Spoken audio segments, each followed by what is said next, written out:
2024, 2023, even 2022, we experienced a lot of Dumsor in this country. But Mr. Mahama never published a Dumsor timetable when his own consumers and Ghanaians requested for that. Why didn't you publish the Dumsor timetable when we asked for it? So you see, at that point, we had a straight conversation with everybody and said our situation was fluid. You had power plants. You know, you go to a period where there's heat. There's heat, and that's the peak during the Christmas time and all of that. Those are machines they are running. When the cold starts to kick in, you cannot anticipate which machine will shut down or which. So we were having a very fluid situation. If it was that there was a specific convo concerning it, yes, why would we not do that?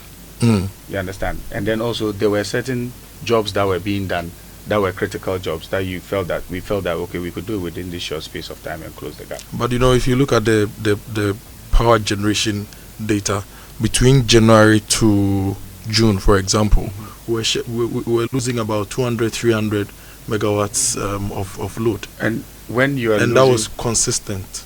So if you're losing, it's based on something. What is it based on? Because today we were made to understand that there was a fuel problem, wasn't it? So there are days. That's why I said there are management issues. There are days that it's a fuel problem. If it's a fuel problem and you can plug the gap, if delivery is not done on time, or so they have promised you that they are going to deliver, how can you give a timetable when then you give a timetable, then it's delivered? Then what happens? There are situations in the utility that are very, very fluid.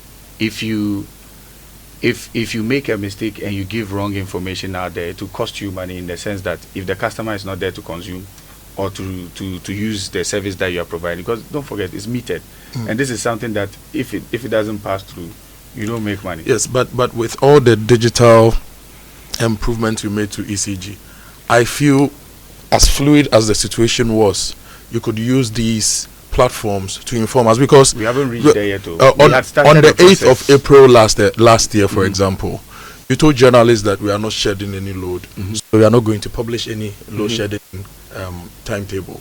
Then on the 9th, we shared about 250-300. What happened? I don't quite remember. You have the specific days, but yes, that would mean that definitely something major happened the next day.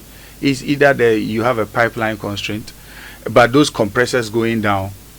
Do you know how last minute on the 9th when you we realize shared that? Load, on the 10th we shared load, on the 11th so let's say a compressor goes off. The engineers working on the compressor, we'll be done in about just 4 hours, so just give us some time. You get back to them, we'll be done in another, just give us time.